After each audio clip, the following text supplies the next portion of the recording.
we're going to figure out what kind of train wreck this is going to be. Space Wolf on 3. Welcome to fucking Warhammered. Hey, everybody, how are you? A very special Christmas edition. A very special Christmas edition. Although, yeah, well, you know what? Fuck it. We could put this one out and then put out the intro version. Why not? It's Christmas. Yeah. It'd be Merry fucking Christmas. Merry fucking Christmas. Happy holidays. And Festivus and whatever it is this time of year that you dig. Yeah. It's actually rock kind of on. crazy. I was looking at the calendar. Hanukkah and Christmas are falling in the same time, and that hasn't happened so it doesn't. Yeah, I was just talking to a friend of mine on Monday who was like, and he was like, today starts like day one, and I was like, oh shit! So like Christmas is actually falling on the which doesn't happen all the time. No, and last year it was crazy early or something like that. I remember last year it was like in like mid-December, and I was just like, what's going on? And then not Festivus, but Kwanzaa is on Christmas as well. Well, it's Festivus for the rest of us. Festivus for the rest. Yeah, so I want to celebrate Festivus one year. I like the I've done it. It's amazing. What feats of strength did you do? It was that's a whole story. It's like a whole thing. That's great. It's like a whole fucking story. But this is Warhammered. I'm Jazz. That's Big Jim, and that's Beer Jim. Hey. And we're here to drink booze and lie to you about gaming lore. Yeah. Because and stuff. It's not really a lie so much as it's just speaking. It's all made up. Right. It's speaking from a confident place of ignorance. It's it's wave top level. Yeah. I mean, 100 episodes from now, if we get that far, you're probably going to get a better, more deeper dive into content. But right now, none of us are getting paid for this. You kind of get what you get. Yeah. So we do a 5-minute wrap up beforehand. Like, what are we talking about? I don't know. I don't know. We'll figure it out. But most of the time, we are brought to you by Second Pitch Beer Company, where we enjoy most of your delicious brews. Yes. But today, you actually brought us. I brought some whiskey. You brought some whiskey. So I'm the only beer drinker, really. I'm like, no, Jazz is a huge beer drinker. Big Jim, unfortunately. Is not a beer drinker. So we got Christmas presents. So, and then if you listen to Jass's other podcast, I don't know if we can. You shouldn't. You absolutely shouldn't. I do have another podcast. It's called The Freedom Friends. We actually plugged this one on The Freedom Friends this week. So all those people are shouting out this one. So fantastic. So if you're here from there, welcome. And I'm sorry that you have found yet another mediocre show that I'm on. I keep wanting to say it's a mediocre podcast, but that's already taken. I guest host on that one sometimes, so it's a lot of fun. Yeah. But it's different topics. That one's a very different animal, and we get to smoke, which is nice. And we do get to smoke cigars on that show, which is quite nice. But you brought us some whiskey for the holiday this year, and we appreciate it. And you just went on this diatribe of this is real bourbon, this is not real bourbon. And I was just like, fuck, I better bring some real bourbon. Yeah, so it's the only alcohol protected by federal law. That's right. So bourbon is the only one that's actually protected by federal law. So there is a federal mandate on what bourbon has to be. Yes, right. And if you don't fall within that federal mandate, you're not bourbon. Okay, well that's great because I found bourbon and I don't know if it's good bourbon or bad bourbon. It's good bourbon. Yeah, I looked at the prices of the bourbon and then I thought to myself what these guys deserve, and I came to a price point. Yeah, nice. I like it. He's going to keep to himself. I like it. And then I came to a price point. I was like, that's it. Man, you went at a brutal time to go fucking buy bourbon. Bourbon is just out of control right now. The pricing is just. Well, it's always like that, especially this time. Once you get in this time of year, I went yesterday and I saw Kentucky Owl for $300. Yeah, it's funny because that's about $100 more than it probably should be.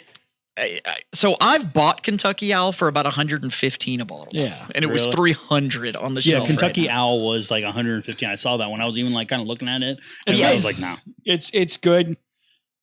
Yeah, I have 3 kids and a wife. I think at that price, there's a lot of other bourbons I buy before I bought Kentucky Owl, but this is good, and we thoroughly appreciate it. Yeah, and my pleasure. Merry Christmas. And we're still drinking it out of the Second Pitch beer glasses. Yeah, I appreciate that. Just really, I got like 2 things going here. Well, I'm just excited that Big Jim is drinking with us because usually it's you and me just pounding beers as fast as humanly possible.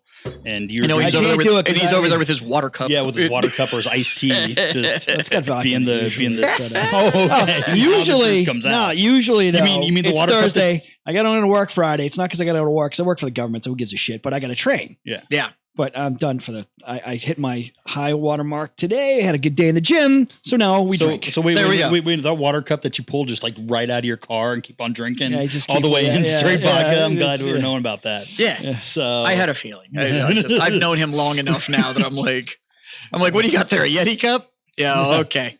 Well, I know what he drinks water out of, and it's not a Yeti cup. Oh, okay. So that's, I think, more of the advantage. If you ever see Big Jim out in the wild. It could just be iced tea. My wife's got me on an iced tea kick. So. Iced tea's great. I'm a sweet tea junkie, man. I like it. Like, I can't do it. I do sweet tea. Yeah, you're also from the West Coast, though. Yeah, so, I'm from California, but it's just like, I don't want tooth rotten. No, that just means that we know you're broken, like, fundamentally. So, no, it's true. I would hope that Texas has worn off on you. No, he's doing okay. I'm doing all right. Yeah, he's doing all right. Doing all right. Do you have guns? Oh, I've always had guns. Yeah, no, that's never been like his thing. Yeah, like I grew up on, my grandparents owned a cattle ranch. Well, where'd you grow up? San Jose, so in the Bay Area. In the Bay Area. Yeah, near San Francisco. Yeah. And then if you go across the hills, there's a little town called Patterson. My grandparents owned like a couple thousand acres of cattle ranch out there, and so I would like work there on like the weekends and like during the summer and stuff like that. So California Texan. Yeah, the real Californians, not the people who run into California. I think that's the big thing, right? Is that a lot of people are like, fuck California. And I'm like, well, what you really mean is there's like 2 cities that you don't like, and the rest of it's actually not bad. Yeah, the rest of it is not bad. Yeah, it's beautiful state. The problem is that those 2 cities are also kind of controlling all the politics out there. But anyways, that's not what this show is about. It's not what we do here. This show is about us discussing gaming lore that we've spent a solid 30 seconds kind of perusing. Yeah, and then we're going to discuss. It's the latest, or movies or stuff to deal with the latest. But I do want to talk about one thing before we get started, though. Do it. We called Henry Cavill. We called it here. Yeah, so we called it here first. It's kind of interesting. Ours, I owned it. So the show is going to come out after the announcement happened because of just when we started recording the show. Well, we recorded the show and we were talking about like, man, it would be great if they did this, that, and the other. Yeah. And if Cavill got involved. And literally the morning after we recorded the show, the official posting came out that said like, yep, he's coming to Amazon. They're doing this show. 40K, if you listen to that one, though, you have some concerns about Space Marines. Every goddamn picture of him is in space, in a Space Marine-y kind of thing. Or the Emperor. Because everybody's photoshopping. It's definitely not going to be the Emperor. I know they're photoshopping. Everybody's photoshopping it over. Or they're showing like him with a picture of what's called a Reaver. Yeah. So a Reaver is part of they're not the firstborn Space Marines, they're the Primaris. They're part of the Primaris Space Marines. Yeah. And if you look at that armor design, because my concern was a Space Marine's armor isn't going to translate to real life well. Right. It's just going to look goofy. Yeah, Reaver armor is more like tactical armor. Yeah, well, and the Primaris armor isn't it's more rounded, streamed out. Yeah. It's far more, it's like you said with the Halo thing. It's a little bit more Halo-ish and a little less shoulder pads that are to my top of my head and kind of thing. So, and me, like everybody else that has anything to do with the Warhammer community, is we're going to piss and moan and yell and be upset about it because that's what Warhammer fans do. Yeah. Like that's what any fan of an IP does. Yeah. But Warhammer fans definitely take it to the whole, like, in the grimdark future, there is only war. And we're like, fuck that. It's war now. Let's fight about this right now. I am starting a kerfuffle. Yeah. So I will kerfuffle the So we get so mad about it. And they can make it so much easier if they don't use Space Marines in most of the show. Yeah. And I think that's where it comes back to our conversation before. See previous episode and or if I decide that this Christmas episode, since we kind of explained what the show's about, will be the kickoff episode. Yeah. Then find subsequent episode where we have the original conversation that we're now recapping on this show. It's all timey-wimey, nimby-bimbly kind of shit. Don't worry about it. Inception podcast. Yes. Inception podcasting. We're going to talk about do some time traveling here. You never know. Yeah, we'll just Doctor Who it. It'll be fine. Yeah, Don't worry about it. It's good. We're good. We're good. Big fan. So, you know what? We're going to have... I'll make up a segment. Oh, ready? I love it. Let's get to know our hosts a little bit more. Oh, I love it. Okay. On this very special edition. On this very special Christmas edition of Warhammered. Let's get to know the hosts a little bit better. So, I'm going to ask this question, and you cannot say... Oh, I like it. Okay. Because this is what I play. Okay. Yeah. Okay? If you could be a member of a legion... Okay. Yes. What legion would it be? And it can't be something like, because I think the models are cool. Okay. So you don't get to be a mini. You have to be a dude. You actually have to be a dude in the legion. Okay. So okay. Couple. Can I ask some clarifying questions? yeah, absolutely. Okay. Yeah. Am I okay? Do I have to pretend? Do I have the veil of ignorance of like I'm a part of the legion, but I don't know if I'm a serf or if I am just a regular guy or I'm a space marine, or what? I'm gonna go more with like a veil of ignorance. Like, hey, you're part of. No. So what you are an imperial. Okay, we'll go further. Right. Okay. So you are an imperial citizen. Okay. Who has now decided that you're gonna go through the whole neophyte process to join a legion. A lot of them don't get to, but okay. Most don't. Right. Yeah, like Space Marines in the actual Warhammer universe are crazy rare. Yeah. It's like 1 in a billion people becomes a space marine. Well, if you look at some, but also people don't choose. Yeah, some of the planets they're literally like, I hope you live. They don't even believe they're real. They think they're just as much a myth as anything else. And Abnett writes about that all the time. So, but there are some of the ones that like. Yeah, they pursue it. They want to go. Ultramarines are a great example. Well, I think you can that actually. One's hard because you're the leader of the 500 worlds. Like what he is. Yeah. But I think you also you petition to be a space marine. But I thought you could. Your family wants. No, there's stories about those like off of Terra and stuff like that. They're like, I want to serve and I only want to serve, so I want to go be a member of the Legion. I think there's some of that stuff and some of the lore. So we'll twist the rules. We'll twist the rules a little bit, and you get great. You are aware of the Empire. Yeah. You are aware of the lore of the legions, and we're gonna go. We are gonna go M29. So M29. So all 20 legions exist. Oh, so we're not 40K in it. You're not 40K in it. Oh, but pre-heresy. Pre-heresy, everything's great. So the 20 legions exist. You can make your call. You're gonna go serve, and you know what? I'll even include the IG. Imperial Guard? Yeah. Okay. So who do you pick? If you could just I'm gonna defer to Big Jim first. Well, if we're going so you can't I'm going you can't do IG because you already were in the we're about to learn some things about each other right now. So if you said you had to go Imperial Guard or Space Marine, if I'm going Imperial Guard, I'm gonna be one of Gaunt's guys. I'm gonna be a ghost. Okay, but if I'm gonna be, but if I'm 29, he's not around. He's not around. Yeah, that's 40. So, and there's nothing really special about the Imperial Guard. Better tech. They had a lot better tech. Yeah, and they had better tech in 30K than they do in 40K. Yeah, it still sucked. It still miserable. I'm like, it wasn't 15 minutes of your. It's basically World War I with laser guns. Like they suck. No, I'd probably be a Raven Guard. You'd go Raven Guard. Really? Yeah. Why? Because their mission. Because he's so. They're the special forces of the good guys. Granted, I mean, because I could not bring myself to be. Even I know Horus's guys are going to flip, and I know they're all going to flip. So it's kind of hard to get past that block. Right. I'm not a magic-y guy, so I'm not going with Magnus, because we know he's wrong. But fucking Christ. So it's either going to be a White Scar or it's going to be because I can get off on being fucking Genghis Khan on motorbikes. I'm not going to lie. White Scar, because I've known you for a couple years now. White Scar, I totally see. Yeah. Raven Guard, I did not see. I love them. There's just not a lot. A couple of books, and there isn't a lot of stuff. The guys that survive. Oh no, it's not Jess. It's just Jim is not a subtle person. Yeah. I just like the fact that what they do and their missions and how what they were forced to become. And that's why it's like he's such a big guy. But you're not exactly the dude. Those guys are monstrous and they disappear into the freaking shadows kind of thing, you know. Yeah. So. Says the tanker. Yeah. But I'm not gonna be. I was a tanker because I just he literally drove a tank. Like you wouldn't be like a Iron Hands or anything like that. No, God, no. I'm not chopping parts of my body off. But I could totally see now the White Scars, the whole we're gonna come hard and fast. Yeah, I like. And there will just be nothing left. Yeah, that totally tracks. The Raven Guard thing. I'm not gonna lie, that one. I like those guys. Yeah, I thought you were definitely be one of Perturabo's boys. I don't fucking like him. Yeah, he's a bitch. You know what? I'm gonna back him on that. Oh yeah, one. no. Yeah, he runs a whole fucking lot or like an Imperial Guard or not Imperial Guard. I like the orange guys, but I expected Fist. I expected him to be a yellow boy. I like him, but their mission is dude, we got to get after it. And they don't kind of we're gonna get in the defense. We're gonna Yeah, but somebody's got to make sure the castle doesn't fall. Like, and that's kind of what they do, right? Like, I'm in Ravengard. Like, put me 1,000. Although I don't think the fists really shine until like M33, right? When like the whole like the rise of the beast and the orcs trying to attack Terra. Like, I think that's really like or then they come through and they do it. No, probably one of the two.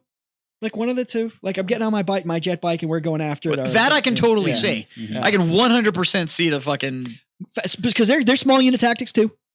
So they're moving small. You know? No. I see you moving in a small team, just not in a subtle way. Yeah, that's what got me on the Ravengard thing. My Lehman Russ for a fucking Big Jim is not the B in subtle. And if you said Imperial Guard, it would be one of Gaunt's ghosts. I'm going to petition to be on that show. Gaunt's ghost. Oh my god. Can we do that? Yeah. Is there a petition process? Do you need a signature? I'll sign. I'd sign that. Yeah. I want to be the flamethrower guy because that guy. First of all, he lives through all the books. He gets all fucked up, but he fucking burns people alive all the time, and he lives through all of it. That's true. And he's kind of a goofball, like just a big goofy fucking dude. He doesn't say goofy shit. He's just like goes they see thing, kill thing, and they're like, holy shit. So they're just like, make that not be there anymore. And he's like, yeah, got it. Yeah. So no, I want to be that guy. Okay. Oh, me? As far as like what legion I would go? Yeah. So Jim probably already knows what I'm going to say, but if I could pick a legion and go be part of it, it'd be Alpha Legion. Yeah. Same kind of mission. They do the same kind of things. But I like Alpha Legion because of the big steerage thing. It's not the whole like pick a battlefield and we'll go and do it. It's we're going to go make these tiny surgical cuts that are going to steer big picture. Sure. Yeah. And they're always big picture. They're always they're 100% big picture. Yeah. Yeah. Seeding Terra or the solar system for years prior to the Horus Heresy. And not even knowing that there's going to be a Horus Heresy, like not knowing that that's they do. Well, yeah, he does. I don't know if he knew exactly what was going to happen, but nobody wants to talk about that in the book. But when in the book Legion, when he goes and he goes in that room with that Farseer and literally gets to see like the next 10,000 years and he knows what's happening, and all he does is come out and be like, Big E's my boy though. And like, he's like, so they're just here for it. And it's like, he knew. Yeah. And but the thing is that he got marked a traitor, I think by choice, whereas a lot of the other traitors we're just was like victim of circumstance kind of thing. Yeah, most of the traitors that got turned were just being like Perturabo is a great example where he like went back home. There was a rebellion, and he basically decimated his whole planet. And then all of a sudden, after he kind of woke up from his like angry fever dream, he was like, "I can never go back." Yeah, and don't get me wrong, like I love to do the whole like, you know, the wolves were wrong and they got manipulated and blah blah blah blah blah, because it spins people up and it makes me laugh. But the fact of the matter is that, you know, before all the information came out, before everybody kind of knew what was going on, it was, well, Big Daddy E made Horus the boss man, and boss man said, do this. And so I went and did this. I didn't find out till later on. Yeah. It was not the will of the emperor. Yeah. So, which, who knows? Yeah. To be honest with you. But, no, Alpha Legion, I like... the fact that every member of the Alpha Legion is an integral part of Alpha Legion. It's not we have, you know, you have chapter masters and you have chaplains and you have captains, and they matter. Yeah. And then the rest of you are just cannon fodder. You're just here. Like just above cannon fodder. Yeah. You're really high speed cannon fodder. Right. And Alpha Legion, though, has always been set up to where it's like, look, every single one of the Alpha Legion are hyper intelligent. They can go in and do it. Like even their Primarch, their Primarch definitely doesn't have the whole like, my sons do what I do, because like all of them can introduce themselves as Alfarius, and Alfarius is like, nope, I'm just another Space Marine. Like it's like theirs is but they have a very, very different mission style. I like that. I like that there's Alpha Legion members that are also like quote unquote members of other legions, because they can just kind of show up and they're like, we're just here to make sure everything's groovy. Don't worry about it. Don't worry. You'll never even know I was here, because you don't know I was here. Yeah. Like so I like the way the Alpha Legion operates. and it's very different from. So I love their lore. I love the way they operate as far as play style is concerned. And again, I own a game store and all this kind of stuff. So the play style comes in. Death Guard are my boys. Like, I just love the way the Death Guard plays because that is it's the opposite of Alpha Legion, right? Because the Death Guard is like, I will stand in this line. I'm going to stand on this line and I'm just going to walk at you. And there's no anything other than just right now. It is just this moment. Yeah. I'm not worried about next turn. I'm not worried about it. Is just like, give me a hug. I just wanted, that's all we want. Yeah. So Alpha Legion, and then behind that, probably Caliban loyal Dark Angels. Caliban loyal Dark Angels. Yeah. Whoa. Yeah. You're a traitor, man. Yeah. Fucking no, straight up. Fucking hard on for fucking Luther.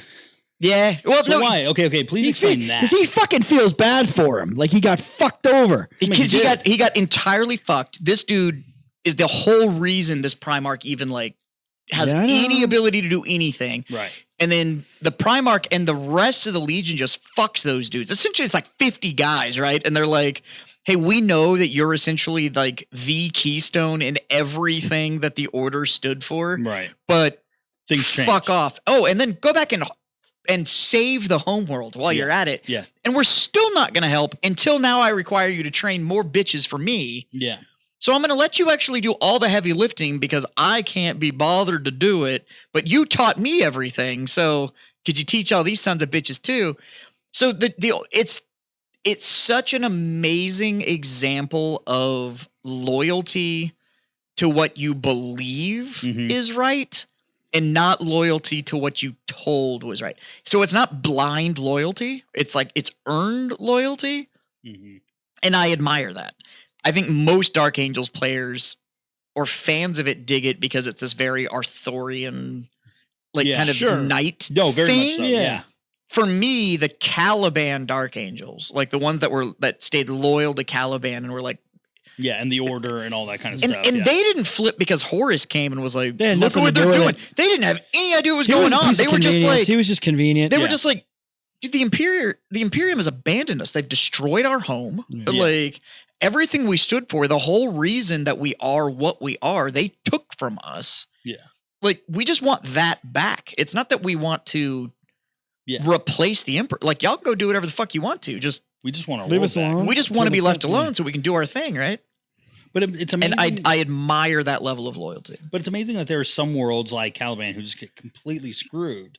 But then there's other like Primarch worlds like Fenris and the White Scars home planet where the Primarch was able to hold on to their traditions and their beliefs and was like for example, like I'm a huge Space Wolves fan and they're like Russell's basically was like, fuck off, you are not allowed in this place. Well, and Fenris still holds on to all of the runic magic and the belief in tradition. Maybe it's a function of what his job ends up being that they kind of left him alone, or even Chorgris, there's nothing there. There's a bunch of tribes. There's not a lot of there, so they're like, all right, fine. This is the home world that you're going to be able to draw recruits from. We're not going to change how you do things. Same with Fenris. Yeah, it's working. Fenris recruits like a motherfucker. Right? They only recruit from there. Fenris. That's right. You can't really change it. You can't make it a technological marvel because you're going to screw up how they do business. Same with Churgers.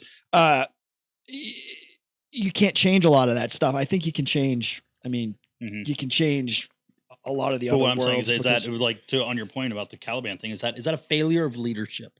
Yeah, no, 100%. And I think what I like about Caliban loyalists is I hesitate to call them traitors, only because they're not traitors. They didn't abandon. They actually just were like, we've been abandoned. Yeah. And so they weren't really on either side. They were just kind of. Yeah, anything they did with Horus was convenient so they could stay away from. And I mean, I think you have to have that, right? It was more of like an enemy of my enemy. And I'm sure we will discuss some of those characters, right? Like Cypher and all those guys that are kind of like, and what the Cypher is, that it's actually a name, it's a position, and blah, blah, blah, blah, blah. I'm sure we'll have that discussion. And maybe some of the stuff that Cypher's doing, but then again, Cypher also pops up and like helps out loyal legions. He does good shit. Like a lot of like, what he does is never. Yeah. So I guess you're right. Like those kind of those Caliban loyal Dark Angels and the Alpha Legion, very similar kind of. What I think it comes down to is a lot of 40K and even Horus Heresy and stuff like that is that we very much go like there's two sides. Yeah. There's the traitors and there's the loyalists and that's it. But there is kind of this third faction that's in there that's like both y'all are fucked. Like I don't there's a lot of I don't want to be here with either of you. So the shit with the Dark Angels, they're fighting their own. They fight chaos and they do all that shit, but they get their own problems. With their own problems. Well, and that they're trying to keep a lid on so nobody else knows what the hell's going on. Then there's those ancient races that are talking to them that are like, look, we're not, the Watchers in the Dark and all that kind of stuff that aren't like, look, your emperor is going to unleash absolute just evil power onto this galaxy if you don't do something.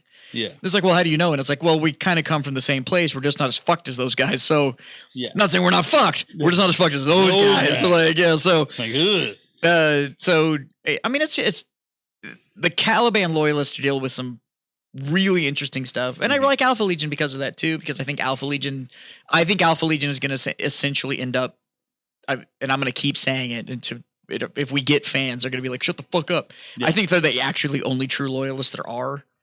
To the Emperor's original vision? Or the I think they're the only ones that are still operating with the original vision of how to ensure mankind's longevity. I think it's only the Alpha Legion. And with that. Yeah. Now you, buddy. Wow. Now I know you play Wolves on the Table. Yes. And I chose my army because I just like the idea. I'm like, if I were to choose 2 legions, or if I had 3, the 3 things that I would choose, people were kind of going to 3, is I only picked 2. You threw 3. You did 3, didn't you? No, maybe 2. Legion of Caliban, Raven Guard, and White Scars. All right, fine, 2. I would do... Getting greedy. Oh, sorry. I'm just going to... The 7 legions I would choose in no particular... What I would pick is these 9, and they're all on this side. No, I would do definitely Space Wolves. Because you are a fan. I'm an actual fan of and you are not just a model fan. No, like I'm a fan of legitimately, you know the story, you know the characters. I fell in love with that whole Nordic Viking kind of ideal when I lived in Sweden for a year, in my life. And I was around that and I was able to go to burial mounds of, ancient dead kings. And you walk into the chapel at Uppsala and you're just like, oh fuck, that is a Swedish king that died in the 10th century. Just right there. Like that's his tomb. Like, we know he's right there. And you're just like, holy shit, this stuff like actually was real. Like this stuff happened, and then I would probably either say number 1 and I'm going to say both of them is a White Scar, because I just love that kind of very much that I love the dichotomy of a tribalism that is forced into modern. Yeah. To a modern which is kind of both of those legions, right? Like I mean, so they're pretty much like the same thing. Like they're very tribal, they're barbaric, but they are forced into very quickly into a modern world that they did not know exist, but was able to keep their identity throughout this integration into just being like showing up and being like, no, we actually have like jet propulsion and ships and shit, they very quickly assimilated it. Yeah, if you look quickly. At, what they did with the White Scars. Sorry, it's clearly Genghis Khan. And but even Mongolian hordes. We're going to trade our horses. We're going to get fucking bikes. Oh yeah. We love horses. Like, you have these things that are like horses. Yeah.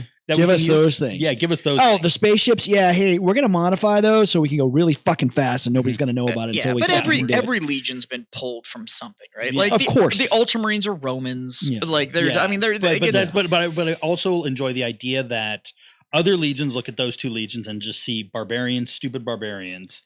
And then when you really look at their lore and you start reading about them, they are incredibly intelligent. They know what the fuck they had to go from. I mean, it was much easier for the Ultramarines to be like, we're going to be part of this thing. We've already got technology ourselves, so we'll just go and we're good. Well, you had mini empire that just got essentially folded into a bigger empire. And then it was really like, we're going to leave you alone for the most part anyway.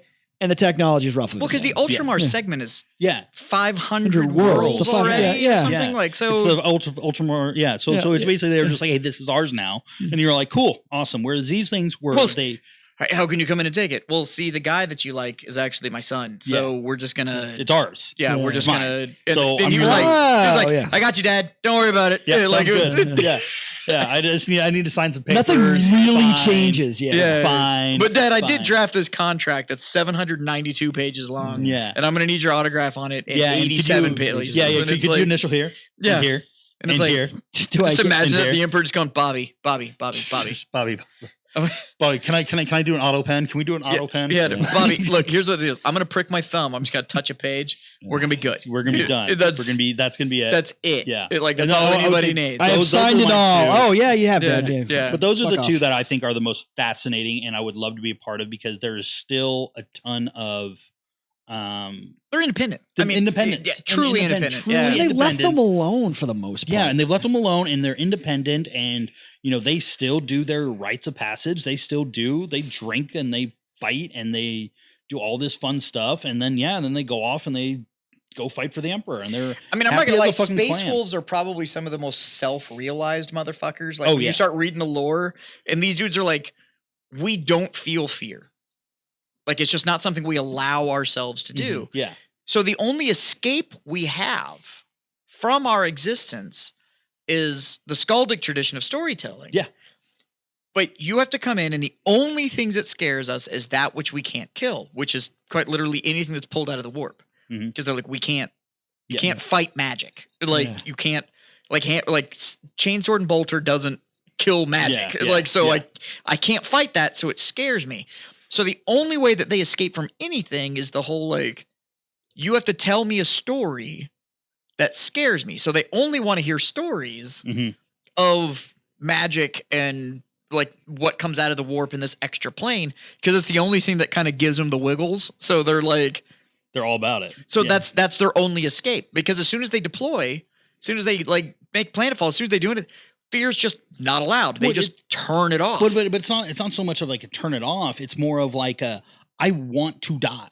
Like if I can die in a way that is good, then it's they still it's like imagine getting off that plane and being like, oh my god, I fucking hope I get annihilated in the most. But it just has to be with honor, and that's their whole thing. They have one of the last novels talks about, and there's 5 or 6 of these guys left, and they're getting ready to drop.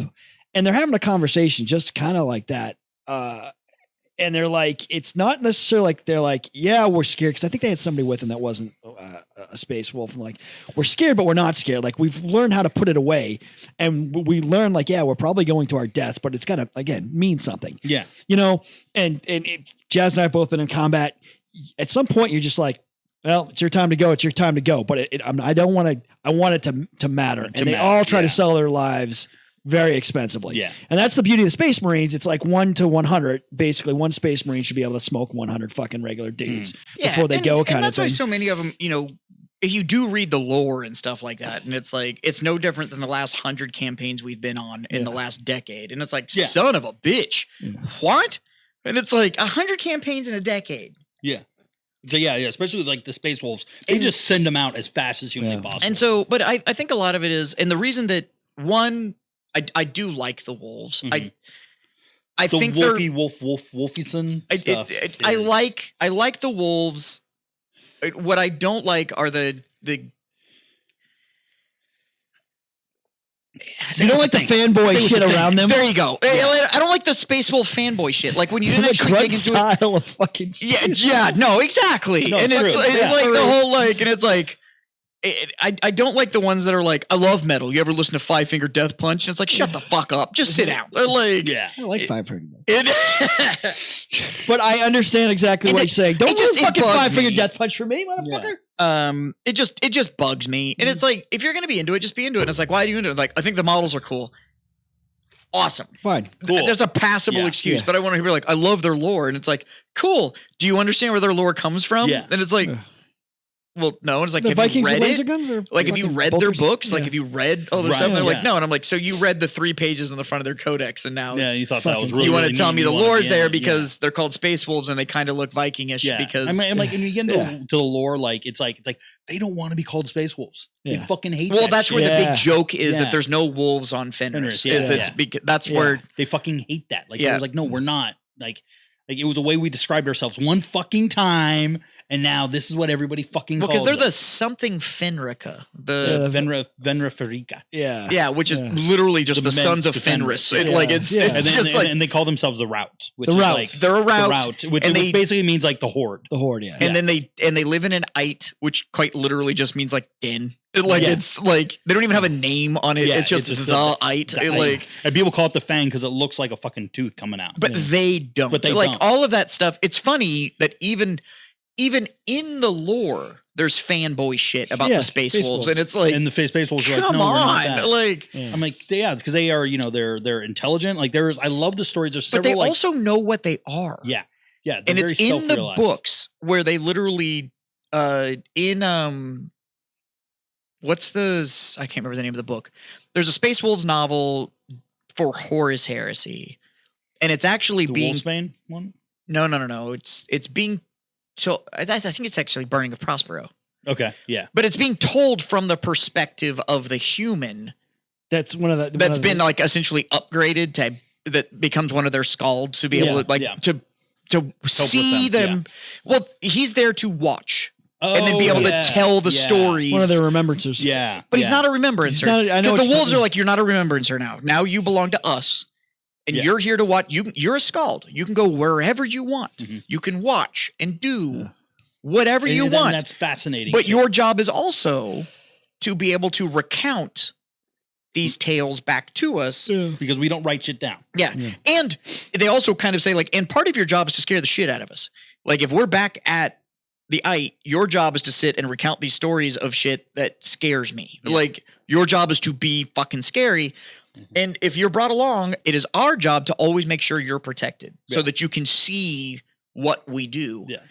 And it's like, that's fucking fucking gangster. That reminds me of two really interesting short stories of the Space Wolves. One is a story of a scald at one of their feasts or something like that. And he's just a regular human. And he's telling this story, and he's basically talking shit to everyone. All of these Space Wolves, like as much as you want. He's like, and you guys aren't going to do a fucking thing about it, And he's like, hey, get me more beer. Like, just tell the Space Wolf, like, hey, I'm talking right now. Go get me more shit. And the guy like has to go do it. Well, but because he's a protected person. Because they're viewed as more important, right? Because that one is the one that can carry on the story. You may be the one that made the story, but if you're fucking dead. Yeah, it's not like you're going to go. Your job is to die. Yeah, I'm the one who's got to fucking keep this going. I have to tell your story. But in that book, what's his name? He's one of the last. That's why we're a marginal fucking. Dude, we warned you that like we're just like man, somebody's screaming. We kind of know the lore. Yeah. Jerry Lee Lewis. No, it's he's one of the Space Wolves that was still made on Terra. Okay. So when they leave and like go to Fenris, he's like the old motherfucker. So he's got like the gray hair and everything. Even as an Astartes, he's old. Mm-hmm. Longtooth. Whatever. Anyways, Bob. He's like one of the rune priests. Yeah. Like he's an elder of the route, like the whole 9 yards, and like so everybody kind of respects him and holds him in high regard, but he's not necessarily in charge either. Like he's just kind of around. And he's talking about it, and he's talking to the Skald, because the Skald in that book came as a remembrancer. I know you're talking about. Yeah. He came as a remembrancer, and then they're like fucked up. Like in combat, like his legs get broken and shit like that, and then he like takes a nap and wakes up, and it's been like 2 decades. Yeah, and they like fixed him up, right? As soon as they're talking to him about it, though, and the Longtooth dude's like, you need to keep in mind. Like why the Emperor made his sons. Like this isn't he was lonely. Yeah. He made a job. He made a tool for everything his empire needed to do. So like there is the warrior, and there's the artist, and there's the the logistician and there's the tactician and then there's the one that is supposed to assume the throne after the emperor's done. Like there's the one that's supposed to inherit.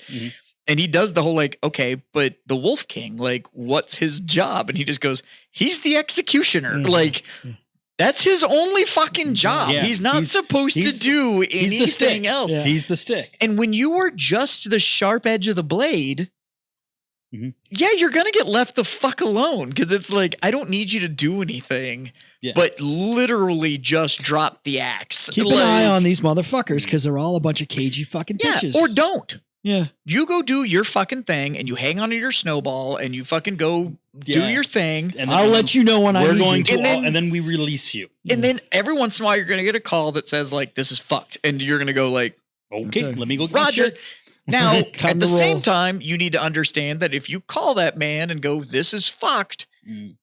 There's no turning this off. Yeah. There's no like, you don't get putting the pin back. You don't get, whoops. Hey, can I get it at a 6? And it's like, no. It is either call somebody else. It's either I'm chilling, or it's at 11. Yeah, like that's and that's a really cool idea about it too. Yeah. And but because of that, I think because they're only that single tool when the empire calls, they are just that thing. I think is why they're allowed to have such an independent culture because you don't need your executioner all the time. This isn't a tool that's constantly grabbed, right? So that's the one that gets left in the drawer on the bottom on the right. When you need it, you're super glad you have it. But when you don't, and then you kind of forget about it. And like, also when you read that the Legion lore in the Horus Heresies, they start off as like, we're the executioner.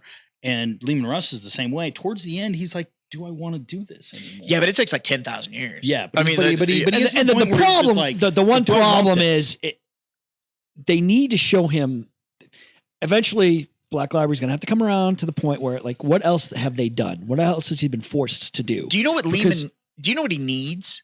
He needs a fight that is actually a challenge. Yeah. That's what Russ needs. And I think that's actually, in my opinion, that's why he sounds like he's bored now. Yeah. Because it's like, fuck, man, it's been 10,000 years of me just show up and I beat ass and then I go home. Yeah. I wreck shop and I leave. And it's like, you made this weapon and yet it's yet to come up against anything worth the damn. That's why challenges the weapon. That's why he leaves. The only thing that was they see something, they hear something, they go and he takes the 13th Company and they fuck off into the warp and they go do whatever it is he's doing. Yeah. But my point was, he got to this point, but only really they show the drop on Prospero and what they did to the fucking Thousand Sons. Really, they got to show what he did to the other two legions. I think it's only one legion. Yeah, one legion is literally lost. Like gone. Just. Yeah. No, it's not that they were scrubbed. They like literally just got never found them or so it's either they didn't find them or when they did, the Emperor was like, okay, we're just going to leave that one there. Okay. And then the other one gets scrubbed. And those are the two sons that just aren't talked about. And like show that at some point. And if it's Russ who had to deal with him, why and show, because he got to the point that he got bored or he didn't like doing the things. But that's my point is that if Russ is built to essentially just go, there's 19 of you, there's 19 just like you. Yeah.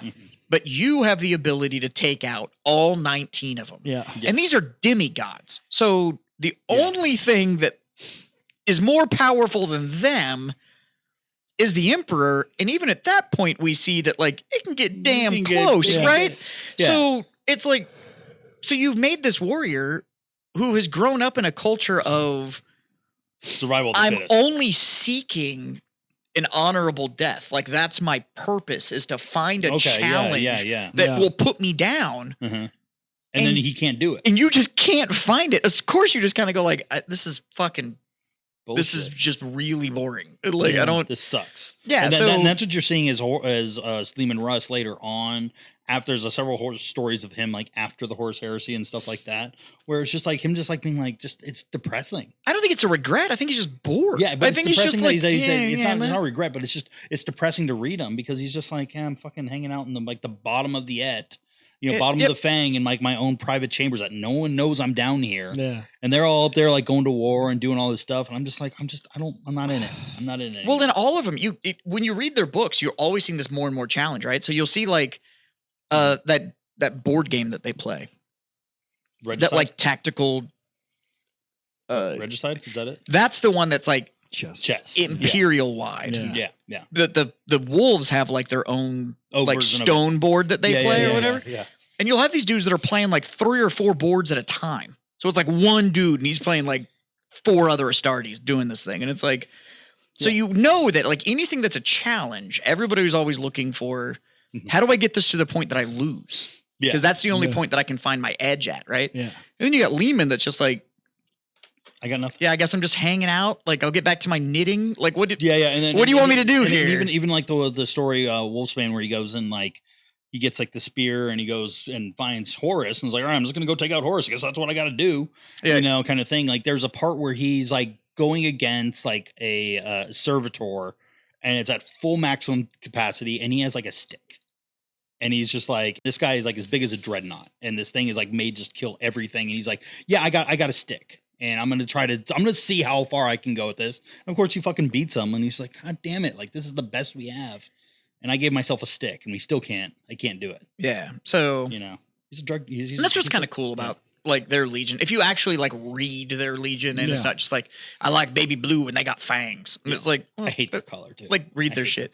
They're originally gray. And they're just beautiful. gray. It looked beautiful. Yeah. The baby blue didn't come till like. Till everyone had to have their own colors. Yeah. But they were just gray. Yeah. Yeah. That's all well. But yeah. So that's your Space Marines. So, all right. There you go. So there you go. So now you know what Legions like, which read into as much as you want to. Because I'm not gonna lie, the Raven Guard, I would love to have more lore about Raven Guard. Yeah, but the Raven Guard and White Scars are so like opposite side. Yeah, for whatever reason, you don't get color-wise, they're like as opposite. You don't get. I think they kind of were like, well, we've got the Alpha Legion. They kind of do the same thing to an extent. We've kind of got. Well, so the Raven don't Guard, you dare degrade my Alpha Legion like that with their bullshit, fucking traitors, fucks. I don't know. No, there just isn't enough Raven Guard stuff in their mission. I think it's a lot of their writers have their niche. Different guys write different things. Right. And what you need is a guy who understands special operations. Like Dan Abnett probably could write it really well. He's just too busy doing other shit. The problem is that Astartes special operations is really feels like boring. an oxymoron. Because you know what it turns into is like 5 superhumans showed up and nobody was left alive. Yeah. Like, well, I think what you do, I think what you do, you drop these guys in on a planet, like 3 guys. 3 guys build this guerrilla army of 1,000 dudes, train them up, and then go fight. And you can have books like that. They don't need 1,000 dudes. That's the problem. It depends. If you've got like this planet spanning fucking invasion, incursion by chaos, you might be able to. If you want to tell me that they're putting together little TAC teams and they're translating them into the warp and they're going and doing tactical strikes in the warp. Yeah, you drop 5 guys onto a fucking planet in the eye, in the eye, so then I'm like, okay, yeah. Now you got like a team of 5 dudes that are killing demons. Yeah. You know what? I can get down, and you can do that. But if you're gonna be like, no, we dropped these 3 Astartes on this planet because there was like this one magistrate that was decided he got a little bit of power. A little bit too much. And it was like, oh, so 4 miles out, this Marine went punk and put around with its eyeball, and that was the end of the story. And that was fuck yeah, baby. Let's do this shit. No, that's a 1-page story. Like that would be a good one. But like they insert the gay, they move. They have. But you don't even need it because some asshole like me is going to read it and be like, "What about the Officio Assassinorum?" Yeah, that's like all they do. No, but the warp, because I mean, there's humans on some of those planets that are being like whatever. And if they have, there's the possessed and all that. And they could turn them and they could try to bring them back. They could use them to fucking. Fight and kill. You have to kill a greater demon. And that's the mission and that's the point of the story. Yeah, absolutely. But nobody's writing those stories, regardless. Yeah. Now that would be dope. I can get behind that. If I find out that's what the Raven Guard was doing, is that they were out just like they need to be doing something, doing all this fucking. What I want to see is, and then they were writing fucking slam poetry in their downtime, just out there. Oh, just emo as fuck. Did you see the just to kind of make fun of Raven Guard? Did you see the heads of the Primaris? So bad. So like just swept flock of seagulls, like just over their left eye. So they got a whole army box for Christmas this year. Oh, it's so bad. And Yeah, so the heads that they made that don't have helmets on them have this whole the big the emo fucking. Oh, dude! It's like, I want to kill my mom. I want to kill my dad. Yeah, dude. Like, yeah. Yeah. Jesus it's Christ. just a lot of My Chemical Romance. Yeah, it's a whole lot. That actually happens when you open it. It's just like, Black Parade. The first page of the directions actually says this is not a phase. That's it. That's actually that's who I am. It's who I am. It's who I am. But I was going to say, I was a young boy. Yeah. It's like, what the fuck? My father lost me into the war. Now you're just a bunch of crows. Yeah. End of story. But then it drops into a Brandon Lee skit, and it's fucking. It just gets weird. I would love to see a Ravengard versus Night Lord's book. Yeah, I would read the fuck out of that. 2 shadow-like things just trying to. Let's throw them into a dark place. That's just Batman versus the Crow. And yes, I would read Batman versus the Crow as well. Thank you for bringing up a great secondary piece of literature I can bring up. 100%. No, I'd watch it. No, I would 100% watch at that point's immortal. Yeah. And Batman's doesn't use guns. Okay, fine. We'll go Batman versus Nightwing. That actually is probably a little bit more of an actual relation. Fuck Nightwing. Let's not even do that. No, you can do a quadruple backflip. We get it. Even the German judge gives you a 9.0. 9.3. The Russian says no. Takes away your medal. But I would read a Night Lord Ravengard. They've pushed so much energy into the horse heresy and then the Invasion of Terror that they have. There just hasn't been any bandwidth to write anything really good. Otherwise, so. Yeah, well, and I think whoever Dan Abnett is tapping into to be able to write big unit like military lifestyle story knows what the fuck they're doing. Because when you read their stuff, like when you read Dan Abnett stuff, especially when the IG's involved, it's like I don't know who you're talking to, but somebody wore the uniform because. Like the way they talk to each other and stuff is just his last book with the Gaunt's because his last Gaunt's Ghost prequel that's right out of the Corn Academy in Baghdad. So he had somebody in the British military who was like fought in the counterinsurgency, like fairly high up in the counterinsurgency, knew the nerd shit of what the Brits were trying to do in Afghanistan, right? And said, "Tell me how you guys do this." And then wrote a character who was trying to get the fucking Ghost and the Astra Militarum to do a counterinsurgency. And understand the bad guys and everything, and he put that in a book. Yeah, cool. Yeah, so whoever he's tapping into, whoever he's got access to, actually knows what the fuck they're doing. And that's always what Black Library needs to do. Like you have to realize that this is military like stuff first and foremost, and it needs to fucking make sense. Well, I think actually I saw an interview with Tom Hanks the other day, and this guy, and he's like an internet blogger or whatever. And he got a hold of him outside of. Some like theater. Tom Hanks the movie star? Tom Hanks the movie star. Okay. And of Castaway fame? Of Castaway fame. Also the man with one red shoe. Ooh. Joe versus Volcano. Also that. Money Pit. So the Burbs. But so he gets a hold of him outside of this theater and the guy goes, "Hey, I'm a 10-year veteran of the Royal Marine Corps." So Tom Hanks goes like, "Prove it, drop and give me 25." And the dude did, like he dropped, and Tom was like, "Dude, you got to like 6." And he was like, "All right, get the fuck out. What do you want? What do you want to do?" Yeah. And he's like, and he asked him, he goes, "How out of all the military movies that you've either produced or been in or like just been involved with, how do they all not suck? Like you get it right when it's doing it." And it was one of the best answers I've ever seen when it came to how are you writing a military story that doesn't suck? Because I'd say fucking Captain Dale died, but besides that, well, and what he said was, we don't tell the victory or the war story, we tell the people story. Yeah. So that you actually have something that you're paying attention to. Right. Okay. Because you care about the human spirit or the brotherhood or like why they're fighting. Yeah. And not just the win. And not the fight. Yeah. Very few people actually care about the fight. They want to know, why are you fighting? Mm-hmm. And Dan Abnett does such a good job of giving these people a why.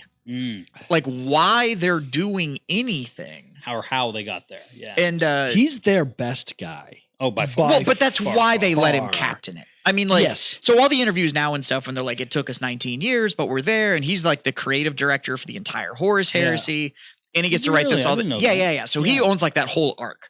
Okay. So there's other authors that wrote books, but Dan Abnett controls like the whole arc of he's the the story. editor in chief. He's the creative director. You got a left and right limits, but he's the guy controlling those left and right limits. Yeah, he's the creative director. Basically, he's like, you need to say this. Yeah. And essentially, like, if you write a book, like if Games Workshop comes to you and be like, you can write the book. Essentially, like for that arc for the Horus Heresy, Dan still got to read it and go like, "You're crazy." Yeah, no, this isn't gonna happen. Yeah, this is. And he was the one that did like the big architecture on like who had, like, where it all links together. Okay. Yeah. Like he's ultimately the call on like, nope, we're not doing that. That takes the lore in a place that we're not going, or like, so essentially the entire 30K lore was controlled by Dan Abnett. So by default, the 40K lore is controlled by Dan Abnett because 40K exists off of the 30K lore. So like everything that we now know about the actual story is because of Dan Abnett, and he wrote the final book. So we're finally going to see the wrap up of the arc, which is why 40K is in the condition it's in. Mm-hmm. He wrote that book, so that's in the spring. So it's coming in the spring. That's the last one. 19 years, 60. Well, aren't they split into two? 64. No, the first one's already out. Oh, that's the first story. Yeah. Okay. 64 books? And a bunch of short stories. I think it's 60. I think it's 64 books. Novellas and not all of it's linear because technically there's the Horus Heresy Primarch stories, which aren't. No, which are just like where the Primarchs fucking came from and shit like that. Backstory of the Primarchs, But I think it's 60. It's either 64 or 66 novels. We fucking warned you. Like we kind of know this. I'm not reading the comments. Yeah. Oh my God. I'm just staring at the camera right now. Do you know what? At you. Speaking of game stuff and awesome stories, do you know what I have in the store right now? It's finally here. I don't know. The Terminator RPG based on what? Yeah. Based on Kanabisa Kana? Yeah. She's in the book. Really? Yep. It is actually based on the movie. Is it the Future War or is it like the time travel shit? There's 3 eras. So you can either play the one from the 80s, like you can play the movie, or you can play it where it is where the T-800 and everything is like just all over the place and it's the Future War piece, or it's set up to where you can play anywhere in between. Because you can like go back in time and to the 90s. But the T-800's in it, Sarah Connor's in it, like all of it's in it. I'll use that Kana. I don't remember the name of the company, but I do know it runs on a D10 system. It's the S5S system, so it's an all D10 system. So you have one D10, which is your success die. Maybe the producer can and then the four behind that, the other dice that you get to use are all this means nothing to me. Well, it's the degree of success that you have. This means nothing. Oh, it's so good. I'm in. Fucking Terminator. I'm just like I was like 10 die. Cool. D10 is a 10-sided die. I know. D10. Yeah. Great. But you get 5. Fucking awesome. But the books are gorgeous. Like they showed up. There's one pure black book and one pure white book, and then it's just like the Terminator skull is just ghosted onto the cover. That's cool. Oh, they're sexy. Ooh. And the GM screen is called the Director's Guide. Because you literally are supposed to run it like a movie director. So the whole thing's just cinematic as shit. I was like, this is hardcore. Like flaming so Cameron, good. In between his bullshit, horse. He disappeared down the rabbit hole of this fucking bullshit fucking Fern Gully with. Well, he had to go to the bottom of the ocean and the top of the rainforest. Yeah. He talked about he said if there was going to be another movie, how he would do it. And he talked about like it'd be more AI. There'd still be combat and stuff, but it'd be more AI, definitely less Sarah Connor, less Arnold, and that kind of shit. So essentially, he said there'd be more Matrix. You may get another one if he gets around to it. And it'd be very Matrixy. Yeah, and I know what interview you're talking about. And that's fine. Like because essentially it turned into they wouldn't make robots. They would make like this super consciousness that would just run the world, right? So the only way to do that would be you'd have to hack in and break the consciousness. Yeah. Which is the Matrix. What I want to see in the Terminator kind of lore is I want to see there is that at the beginning of Terminator 2, there's like the beginning of like like they're in the war and everything like that. I just want to see that. That's what everybody's wanted to see for 3 hours. That's the one that had No, that sucked though. It was so the Bale one, the one that had Christian Bale in it. It was so bad. But see the war, like the nukes go off, and then all of a sudden the robots and everybody's got to do shit. We want the like. And then I want to fast forward a year and a half. Like we're in the shit. Yeah, which I think is supposed to be in the lore, like 2021. Yeah, like it's happening tomorrow. Yeah, no, it happened like 2 years ago. Oh, we're in it. Yeah, you're in the future war. Oh, you're living it. No, right we're now. well in the future war. To my future robot overlords. Can we just keep doing the show? Whatever. Yeah, to my future. Whatever, dude. I can't remember the back of the box cover, like what it said, but maybe 98, 97, something like that. No, it was August 5th, 1997 is when the nukes, right? When the nukes in Terminator 2, I think.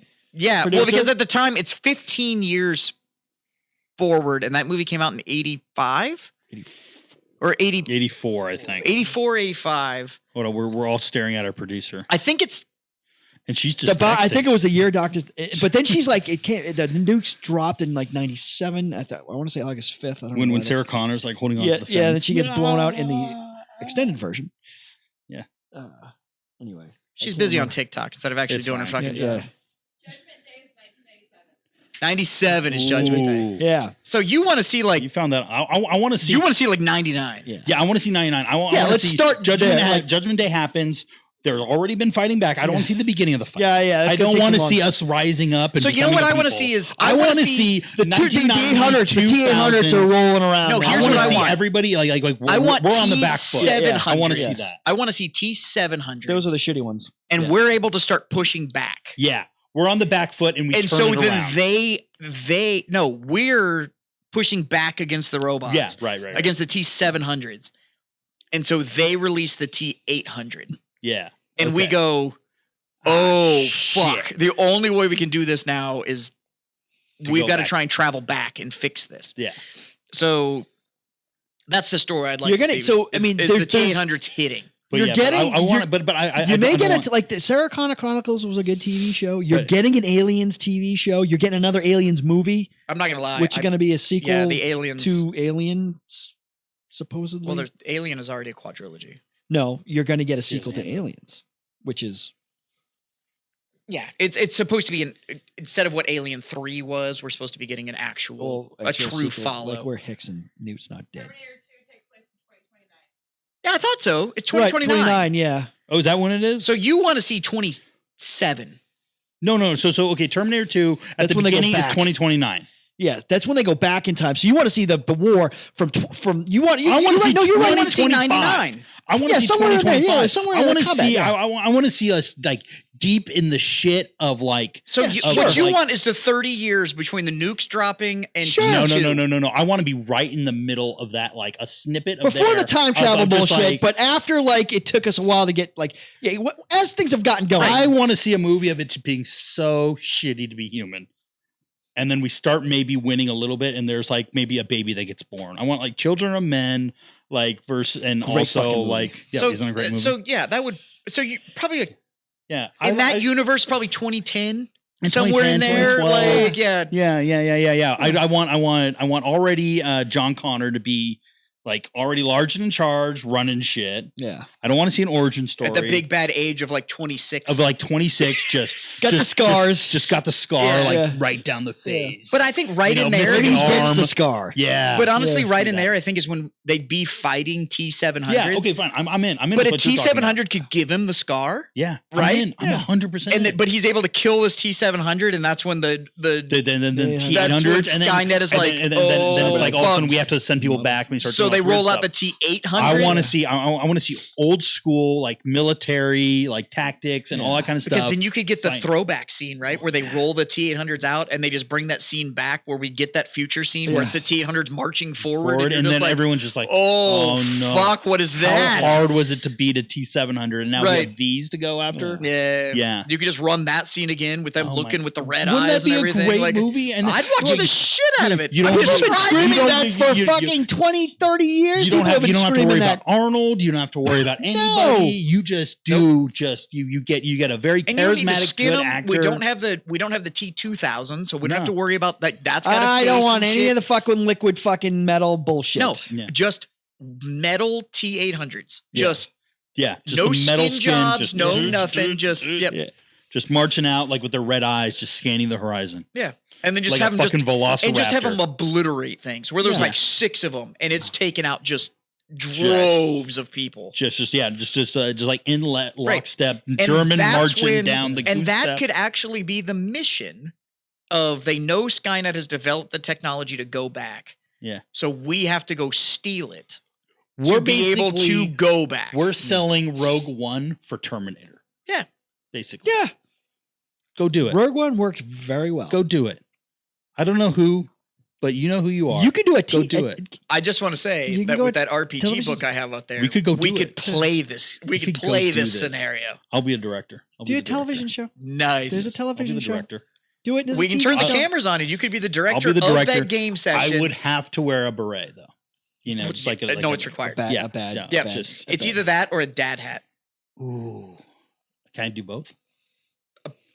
It's a dad hat that just flops over like a beret. I like that. You can do that. Can I get a custom made job? I love it. No, that's good. Well, I want you to have the cut off finger gloves that they all fucking wear. No fucking reason. Yeah. And a scarf that you never actually put around. It just it's slightly it just kind of is around. And then I have like a pendant with someone's blood in it because I'm an artist. Yeah. And then I have to have those super uncomfortable director's chairs. Have you ever tried to sit in those fucking things? Yeah. They're the worst fucking things ever. Like, I don't know why that became like a thing. Yeah. It's like it just sounds the worst. Have you ever sat on a less comfortable 2x4? Yeah, I have one right here. Would you like a sling of shitty fabric between your ass? Yeah. That's hilarious. Do you have back problems? You do now. This is what happens. But we could make the stream happen. We could just spin the cameras to that table over there. There's a game. And run the Terminator RPG, and you could tell. I don't even know what I want to be. I just want to be a guy. I just want to be a dude. Yeah. Like if we're gonna play that, I want a plasma rifle in the 40-watt range, and I want to run around. It's gonna be great. A directorial accent. Yep. Like if we played that, I would literally just be a human. Yeah. Like not a modified one. I don't have any implants. No, nothing. I don't think you get I don't think you get just implants. A dude. I want a peg leg. I like it. Does it have to be? You realize in that fucking universe, that's a fucking huge detriment. No. It's a peg leg, but it's like, Judge, your guy is falling behind here. Let's go. No. Like it would have like servos and pneumatics and shit in it, so that like it's. Who's doing the maintenance on that thing? They were living in hovels. No. It is. They can barely feed themselves. But it's not like one of those. Fix your bullshit leg. It's not like one of those runner's blades kind of thing. Dude, you be rolling like every so often, like his fucking leg locked up.